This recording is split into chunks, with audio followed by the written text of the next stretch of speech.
are moving on to, we have a verbal update from Patricia on the College Green.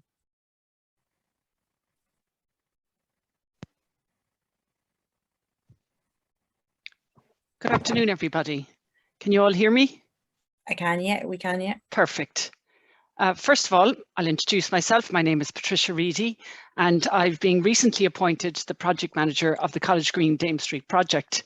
Now, the College Green Dame Street project is a revised and expanded proposal to reinvent the historic College Green area and create a landmark public space in the heart of Dublin City. This is a long-standing objective of Dublin City Council, and it's enshrined in both our development plan and the City Centre Public Realm Strategy and Master Plan. I'm absolutely delighted to be part of this exciting project, and I look forward to engaging with you all, and indeed with all stakeholders, to achieve the successful delivery of the project. So today, I'd like to give you an update and bring you up to speed on what's happening with this new, revised and expanded project. So without further ado, I'll share my screen and hopefully you can all see that. Can everybody see that? Yeah. Yes? Yeah. Great. Yeah, we can see that. Thank you. Yes. So, thank you. So to begin, the first slide presents an artist's impression of, I suppose, the area in question. And looking westward, it takes us from in front of Trinity College, right through College Green, right up Dame Street to the junction of South Great George's Street. Now, this is a bird's eye view, and under these proposals, what we're proposing is that this area would be traffic free, apart from some timed deliveries and limited local access. Now, I really like this illustration, albeit it's an artist's impression, because it gives us an idea of what the project can deliver in terms of opening up and delivering a multifunctional public space for people to enjoy, to admire local historical buildings from a cultural, recreational and social activity. Because I suppose one of the learnings from COVID is, you know, all cities need public spaces, and it certainly was something that came to the fore as one of the learnings from COVID, how important these spaces are, particularly in the heart of the city. So just to remind ourselves, what are the objectives of the project is to provide a world-class multifunctional public space, complementing the adjacent historical buildings. Particularly come to mind there is Trinity College and the current Bank of Ireland building, to use the principles of universal design to provide a space for all to enjoy, to remove all through vehicular traffic in an east-west direction, to create a high-quality pedestrian priority space, to provide a safe cycling route, and to prioritise sustainability and greening in the development of the design.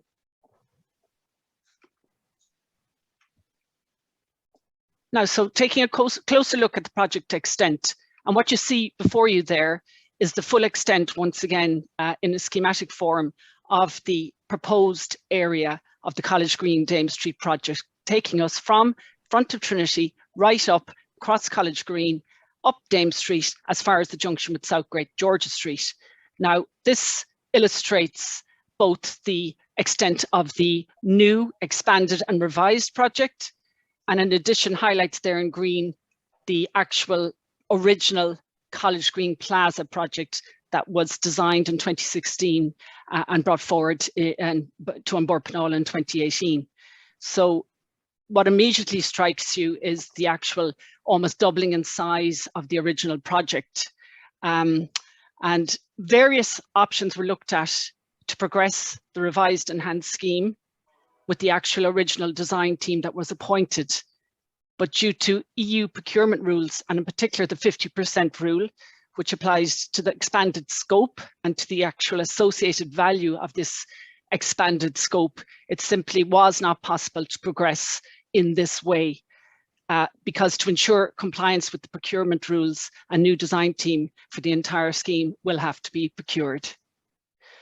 There's an item of note that I want to call up just when this drawing is up.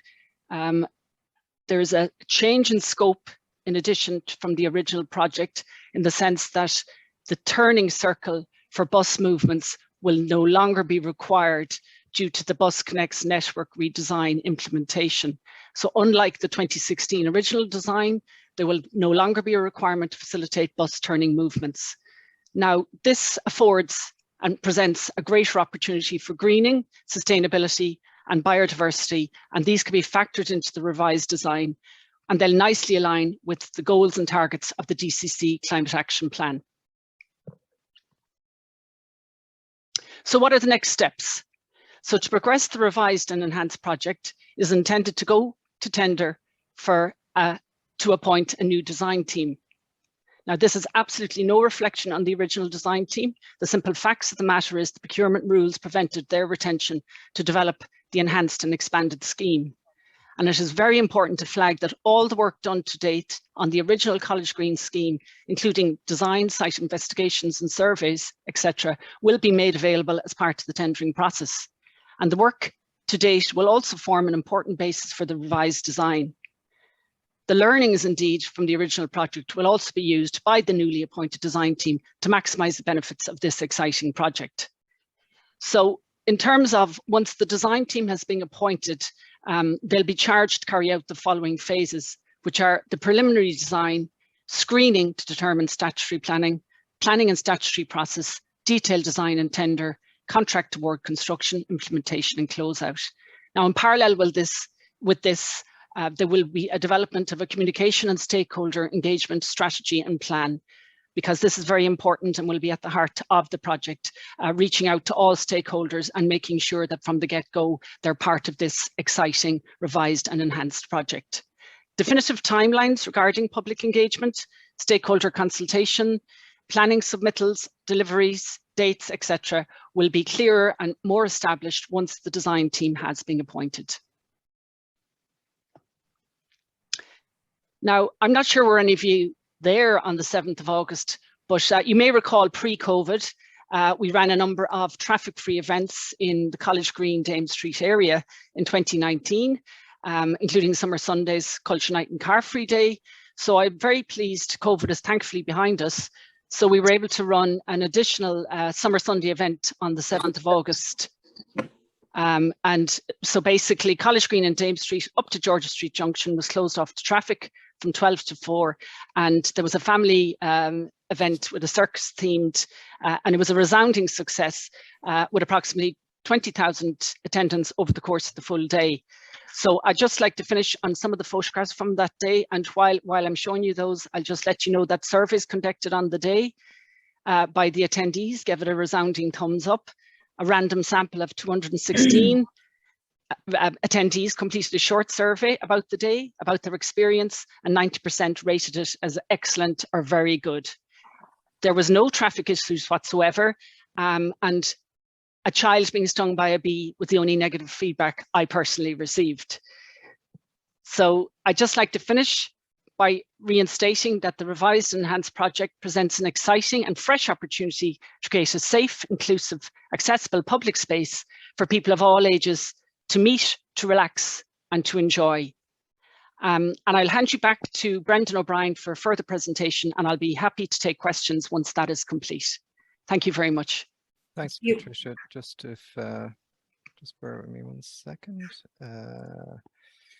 So just, I suppose, kind of following on from what Patricia was talking about. So I suppose we have the, as Patricia described, we have this revised and enhanced scheme to progress. But what we're also, you know, we've the Summer Sunday, I suppose, that we did, also the various different changes around the city has kind of shown us how you know, streetscapes can be changed relatively quickly. So what we're I suppose looking at is when we look at these photographs from Summer Sundays, when the street is empty, you realize how much space there is there.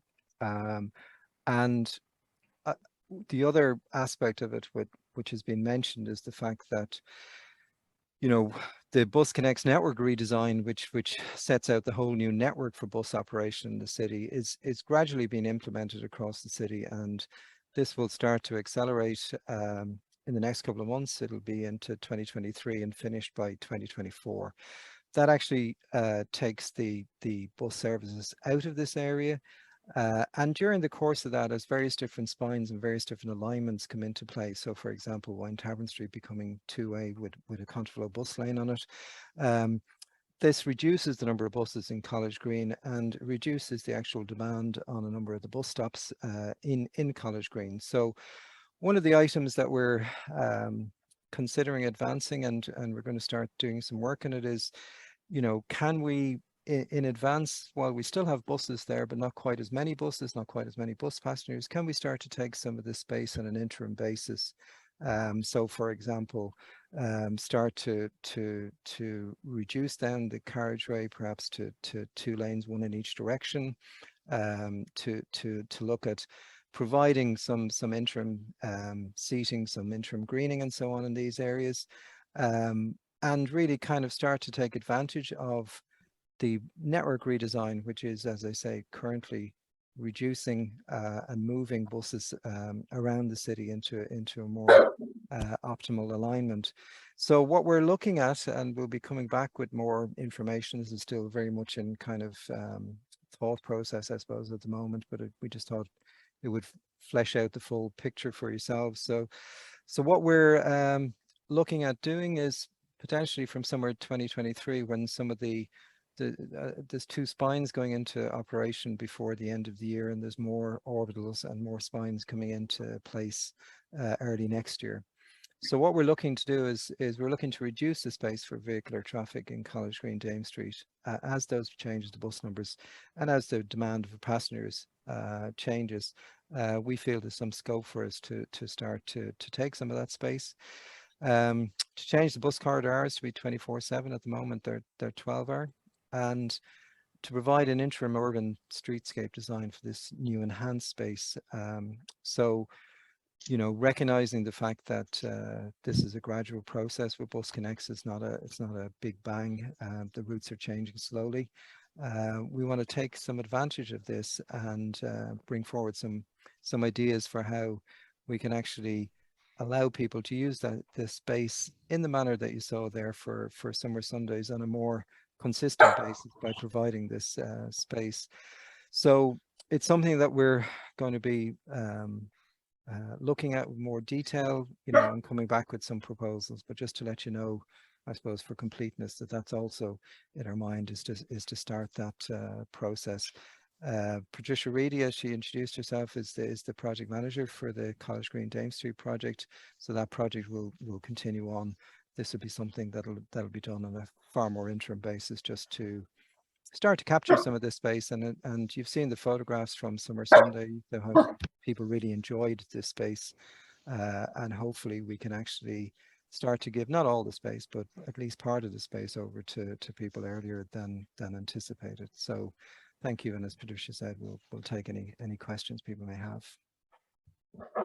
Thanks very much, Patricia and Brendan, for that. So there is quite a few speakers to come in, so I'll ask everyone to be as brief as possible. So Councillor McCartney, you're first. I know you raised this the other night at the council meeting. Yeah, thank you, Chair, and thank you, Brendan and Patricia, for the presentation. Now, you know, from the tone of the presentation, you'd think we were getting this. This was the first time. This project was announced back in 2015. And we were presented with proposals in 2016. I have many notes on it. And the perception is that this is a brand new project. In effect, this is another flagship project for Dublin City Council that has been derailed. The contract has been terminated. The project has been halted on Dublin's capital's premier civic space. Now, I think the whole thing is a debacle. And there are 4 reasons for saying that. The first one was the waste of money on the original design consultants.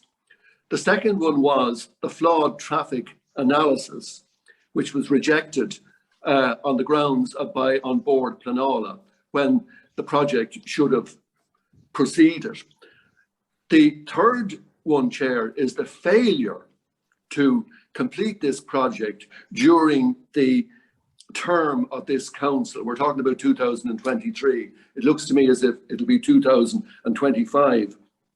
But the main concern I have is how Dublin City Council are now trying to distance themselves from their responsibility in terms of compliance with procurement rules. When we were told 2 years ago that the project was to be doubled in space and scale, we all accepted that. We weren't, obviously, as councillors, aware that there were going to be procurement rules. Who takes responsibility for the setbacks to this project in terms of procurement rules? Why were they not, Dublin City Council were not aware of these procurement rules? So, you know, I'm an eternal optimist when it comes to projects. I understand setbacks and where projects are not delivered. But I have to say that I am extremely disappointed with where this project stands at the end of 2022. Thank you. Thank you. I'm going to take as many as I can in before I go back to the managers. So, Councillor Creighton. I suppose I share Councillor McCarthy's disappointment. It was obviously it was a shock to councillors to find out that this project was being set back years, and it's hugely frustrating and disappointing to find it out through the Irish Times. I think that's probably what we're mostly all offended by, is it's yet again just another instance of councillors and stakeholders finding out, as you know, like Chinese whispers. We just don't seem to be a priority when these things are communicated, and that's the first thing, which is totally unacceptable to me. The second thing is why this arose at such a late stage. I mean, this has been going on for years, and plans to extend the scheme for years. Why did it only emerge over the summer, and why did we only come to learn in August or July that this was going to be set back years? Because I mean, surely someone had to know at some point that these rules would have applied and that we would have had to redo the whole process. We only were told quite recently that everything was on track for everything to be complete for the end of the year, and then all of a sudden we're set back probably 4 years, or who knows, to be honest.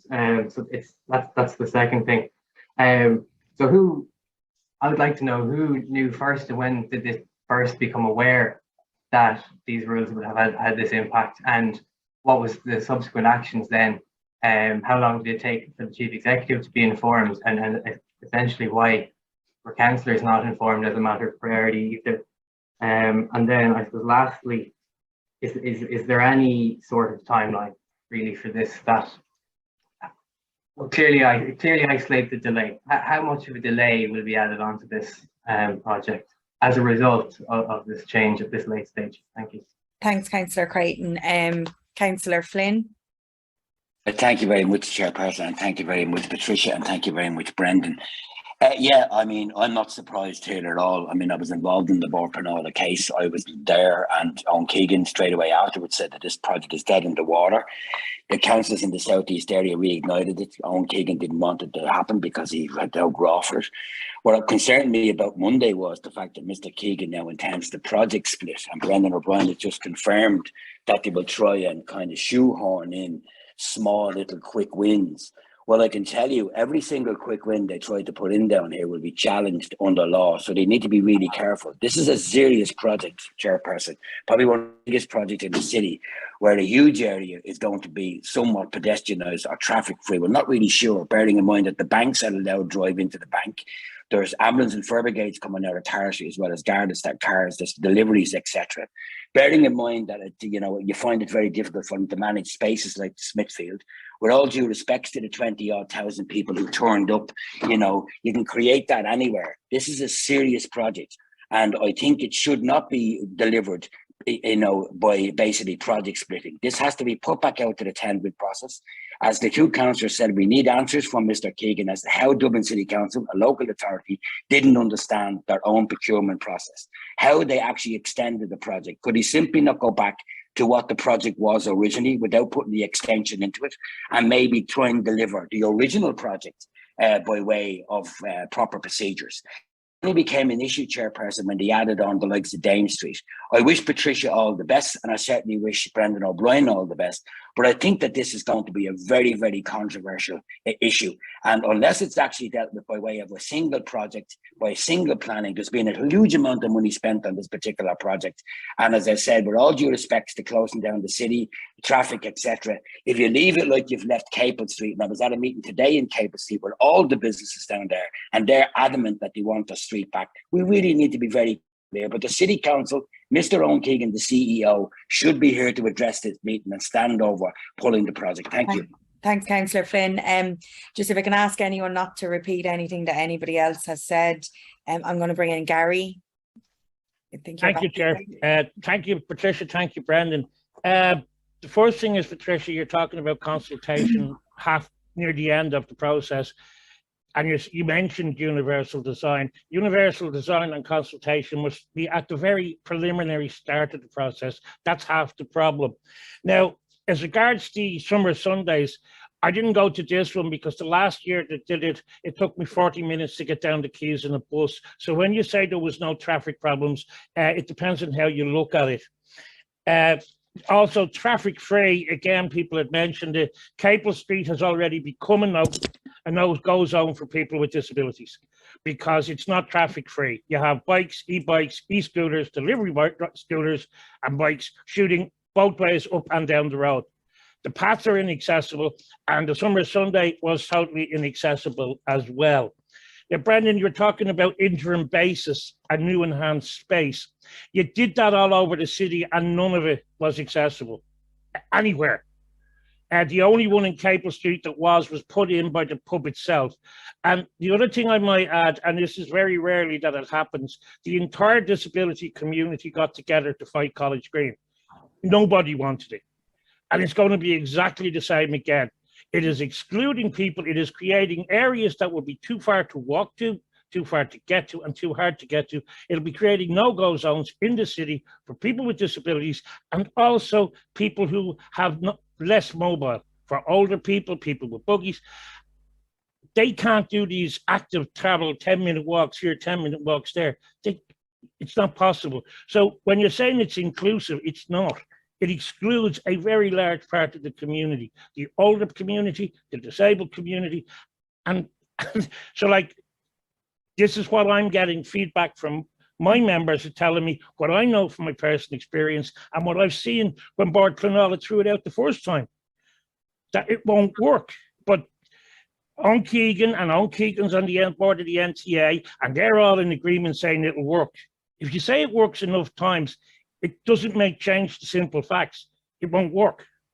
And that's what the feedback I'm getting, and I'm passing on to you, Chair, and the rest of the. Thanks, Gary. Martin, you're next. Would anyone that's spoken already mind taking down their hand? Thanks very much, Chair. Just a quick one. Basically, when this is all done, where's the taxi rank going to be moved to? Brendan, you mentioned there about you're able to widen out the footpaths and everything else because during the Busconnex, the bus routes will be removed.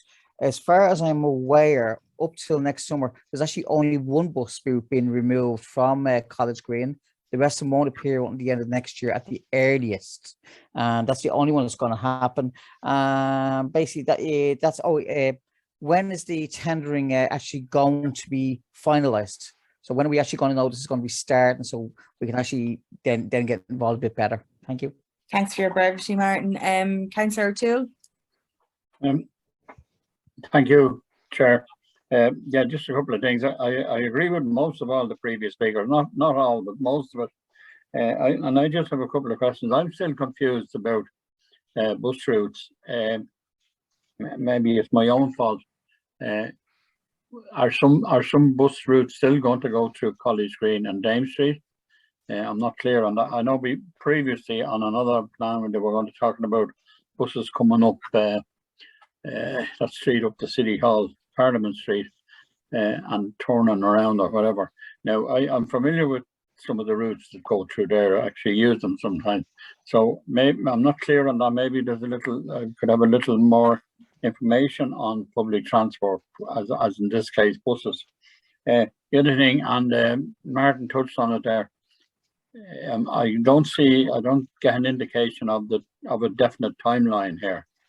And sorry, Patricia, if I missed it, and Brendan, but I didn't get any indication of a definite timeline when we're from A to B. Thanks, Chair. Thank you. Colin. Thanks, Chair. Look, just a couple of quick things. First of all, I want to welcome the idea of interim measures on light manics. Obviously, we inside Dublin Cycling Campaign, and certainly people, I think, walking and cycling around would welcome certainly interim measures in the meantime to make our city more livable. I think that's a big thing. I think obviously we're disappointed at the delays, and that's a big issue, an issue which everybody has dealt with. I'm not going to deal with that.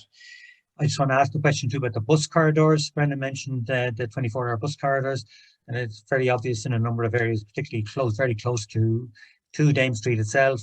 Bus corridors that exist for 6 days of the week, but not for 7 days. When he talks 24/7, does he really mean 24/7? Because Sunday at the moment is it's a major car park along Georgia Street and Angel Street, and will that be dealt with? And I just congratulate Patricia on getting on her new role.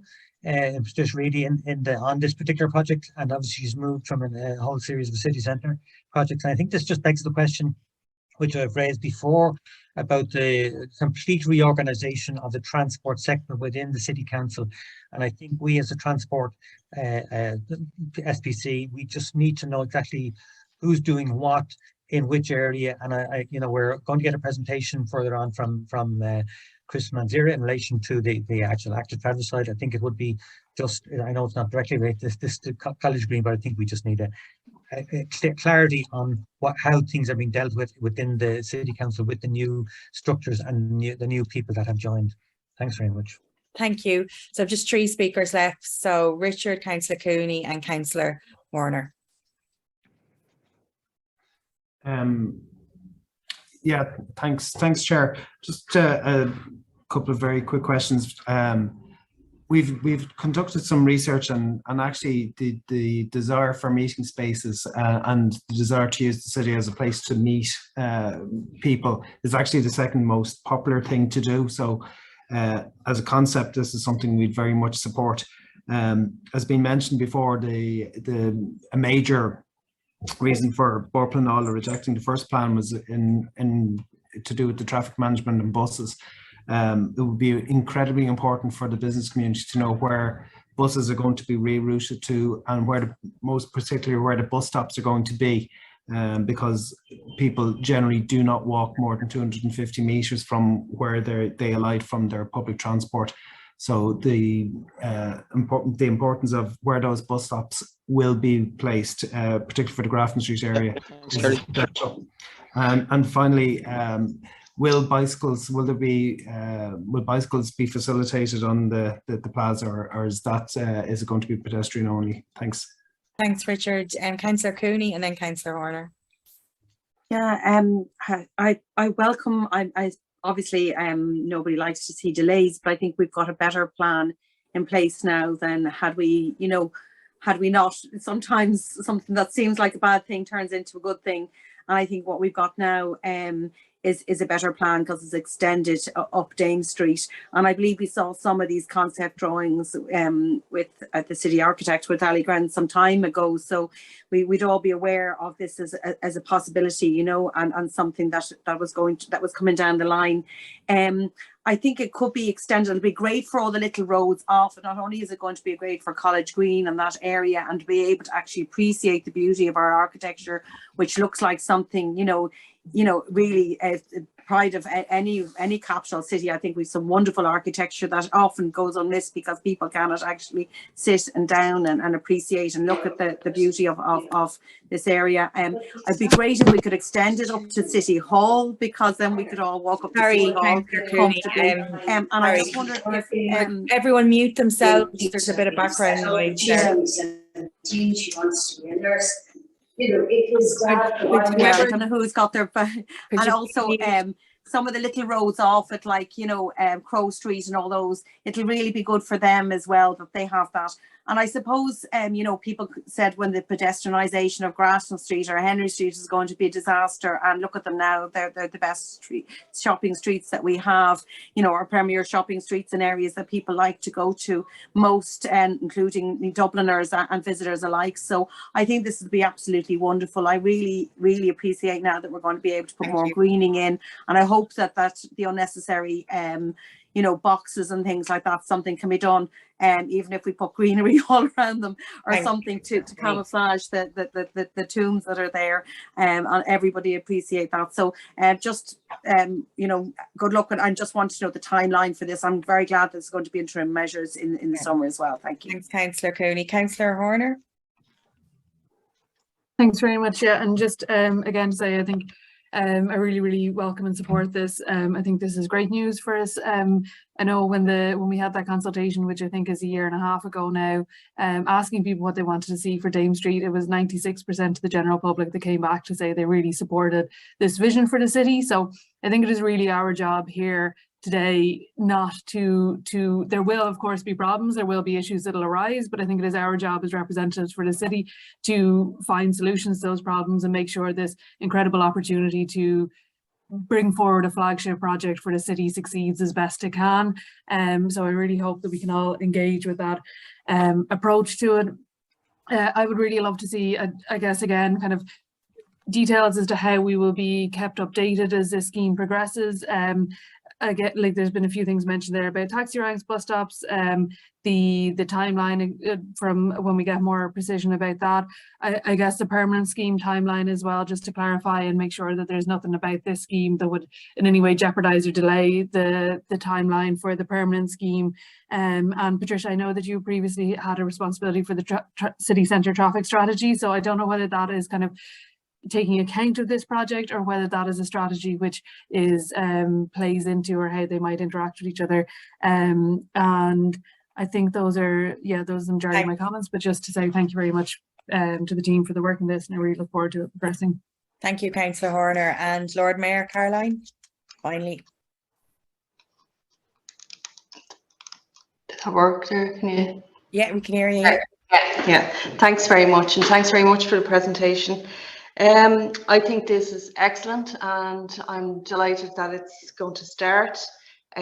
Don't think we can keep doing as we've always done, which is bury our heads in the sand. We need to change, and we need to change quickly. I think this will increase footfall, it will increase a place to socialise, it will increase greening, it will reduce air pollution, reduce noise, make a calmer city. I think Capel Street is a prime example of how great it will be. I was on Capel Street there last week when it was voted in the 22nd coolest street in the world. And I think this area can be the same. I think our architecture is fantastic and needs to be shown. When there's traffic on there, you cannot see it. I bumped into Louis Copeland, or I should say he came out to me when I was on the street. And he was very much of the changed view of the calming of the street and traffic free. I also pointed to the fact, if you look down towards Parliament Street, you can see our beautiful City Hall now that the traffic was gone from there. And he agreed, it looked fantastic. I think Parliament Street will benefit from the lack of traffic, which has already happened. And I think our people deserve this. And I'd like to say this going ahead will be a legacy for the city, and all the people who are at this meeting can clap themselves on the back for starting this. I think it's fantastic, and let's go with it. Thank you. Thank you, Lord Mayor. So I suppose Patricia, Brendan, if you could come back in on them, and then I would just ask, just with time constraints, and we have a few other reports, that if there's any follow-up questions that you email the manager after. Thank you. Yeah, if I might, I'll just touch on a couple of the items and then ask Patricia for... Sorry. Councillor Perry, yeah. Sorry, if you can mute. Sorry, Brendan. Yeah, you can. Yeah, sorry. I'll deal with a couple of the issues, and then Patricia can pick up some of the items relating to the project. So I suppose, first of all, yes, College Green has been a while, you know, since it was first proposed back in really coming out of the city centre transport study in 2015, 2016, and it went through a few different iterations before the application to An Bord Pleanála, which was unsuccessful. And while, you know, that was disappointing to the city council, they didn't necessarily share the view of An Bord Pleanála's inspector on it, but that's neither here nor there. That was the decision of the board. We have to bear in mind that what happened then was that stopped the project. You know, the board had not given us permission for that project. The inspector had proposed a number of items, you know, including leaving bus lanes through it and a few other things.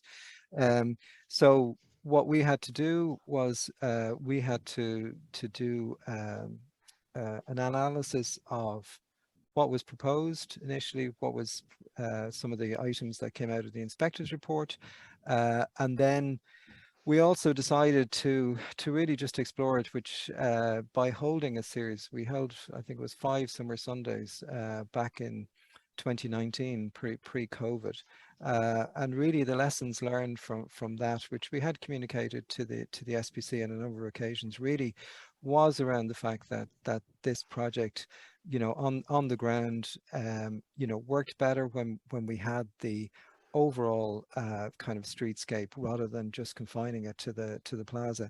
But the second thing which also we had to take into account was that as Councillor McCartan is right, the board had rejected the proposals which DCC had put forward for rerouting buses, and so this became one of the key areas. Now, alongside that, we had the Busconnex network redesign, which the NTA had started. And remember, the NTA went through 3 different rounds of public consultation across the whole city on how to change the bus services within the city, across the city and within the city centre.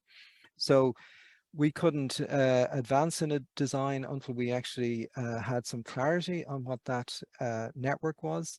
And that really came out, I think it was, I'm trying to remember, it was October last year, or it came out last year, if my memory serves me right.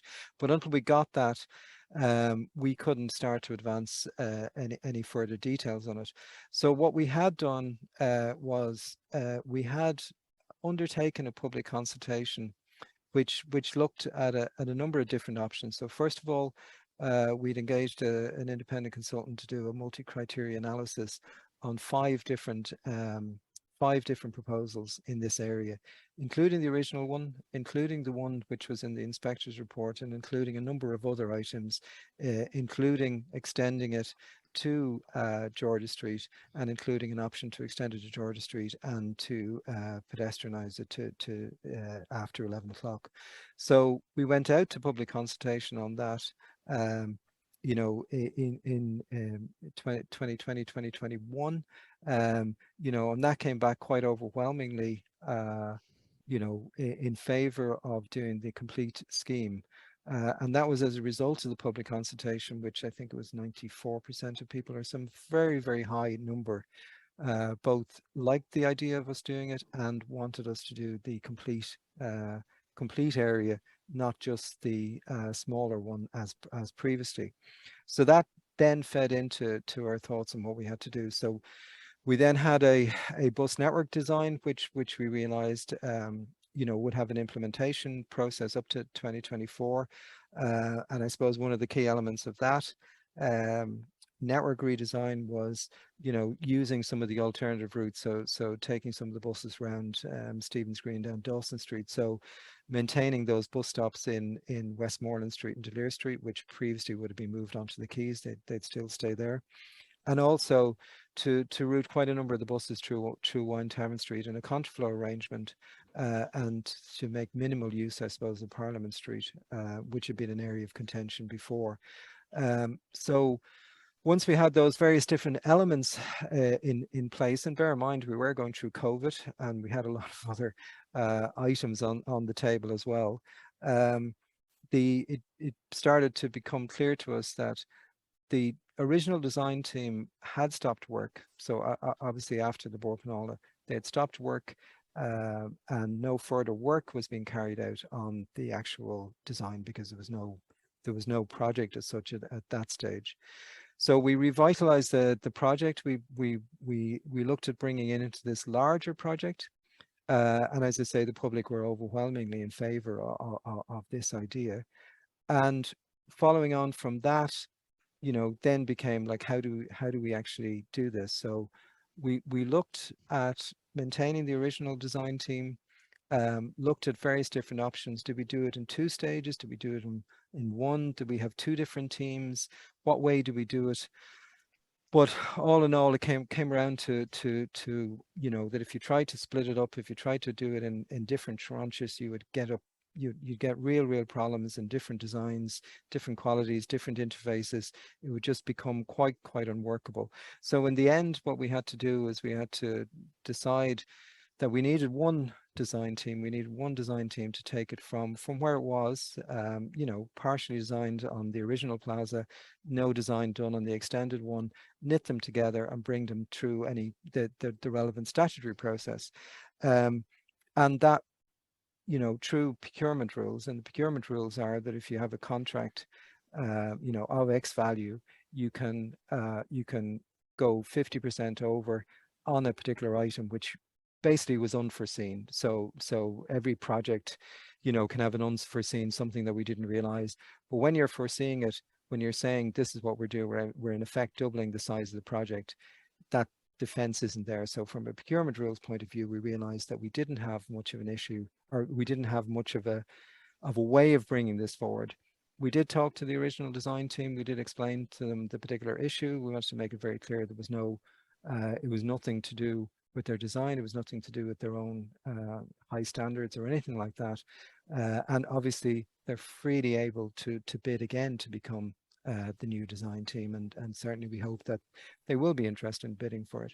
But that was the process we had to go through to make sure that we had a robust project.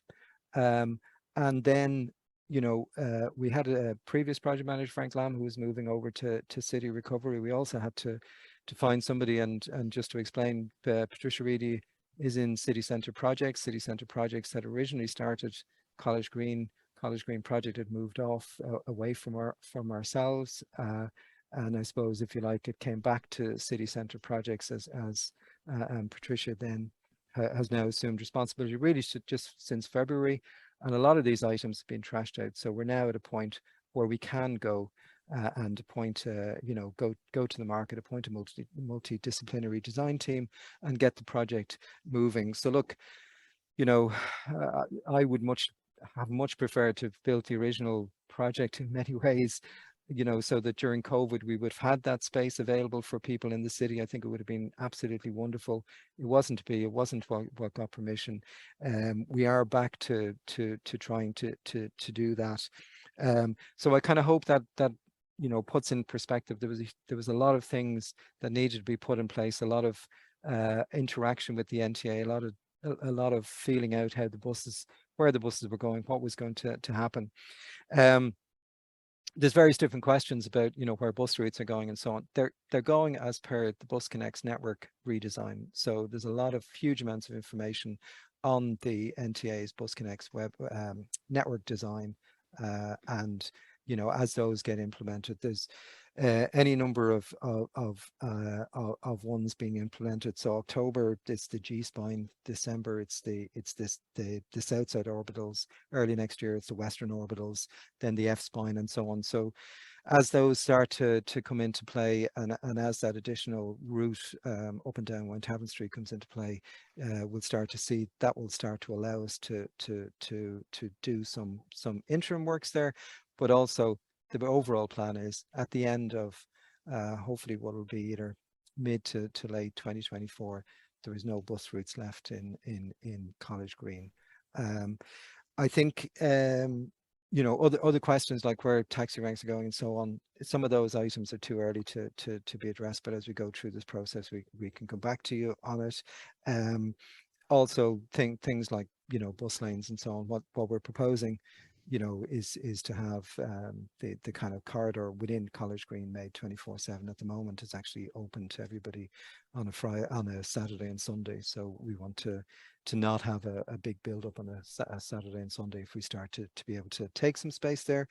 And I think you know, the idea of doing some work to take some of the space, I think it's got a huge amount of merit. I don't believe it's project spitting by any manner of means, but I think it's got a huge amount of merit, and we'll be coming back to the members with more information. This is really just something that we're starting to contemplate, seeing as how, you know, both the feedback and the actual being on the ground on that summer Sunday, and the way people use the space and the way people communicated to us about their use of space, just meant that we think there's an opportunity there, and I think the public themselves will really support us in that. Look, I'll pass over to Patricia if there's anything I missed. Thanks. But I just thought, you know, I know like there is a disappointment. I'm quite disappointed that we're not further along.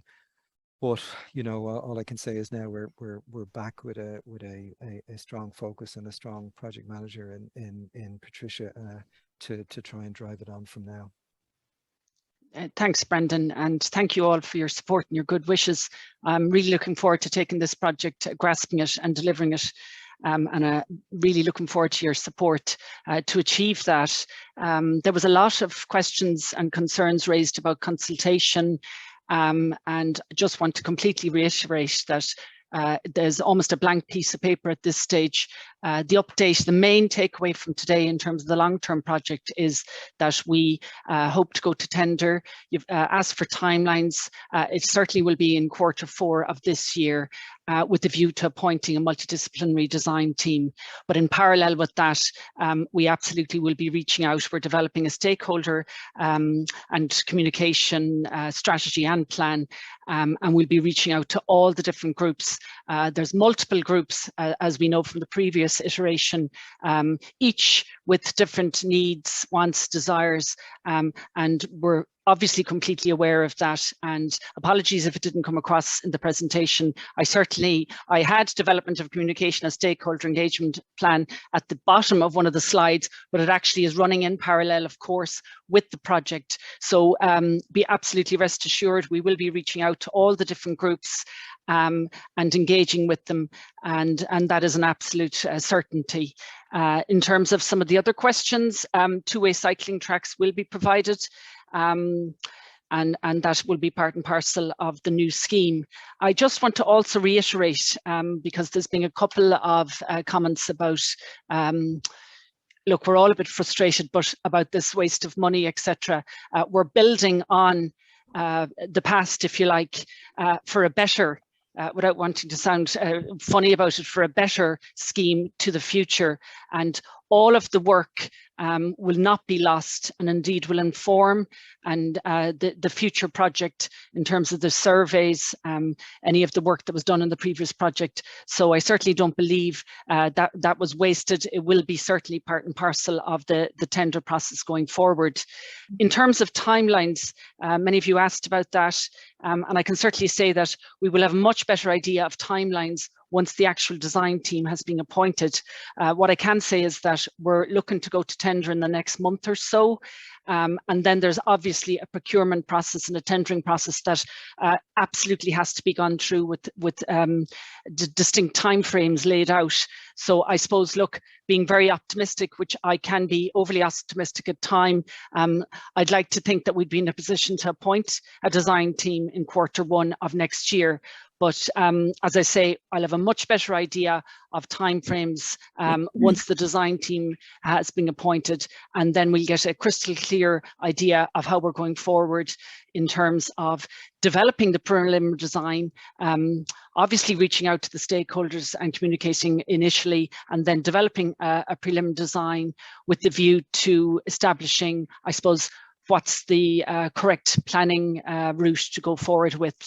So the actual screening process will not be possible to do that until the preliminary design has been developed. So I suppose there's different stages. I can certainly come back with more definitive timelines, as I say, once the design team have been appointed. But I'd certainly be looking to having them appointed early 2023 with a view to developing the preliminary design in a timely manner, whilst reaching out to all the different stakeholders to achieve that, bring it forward then to establish what is the actual planning route that needs to be pursued. So that's where we're at currently. Hopefully that has allayed some of your concerns. Thanks very much, Patricia. And if anyone has any follow-up questions, I'll just ask them to email them in. Thanks very much. So we're just going to move on.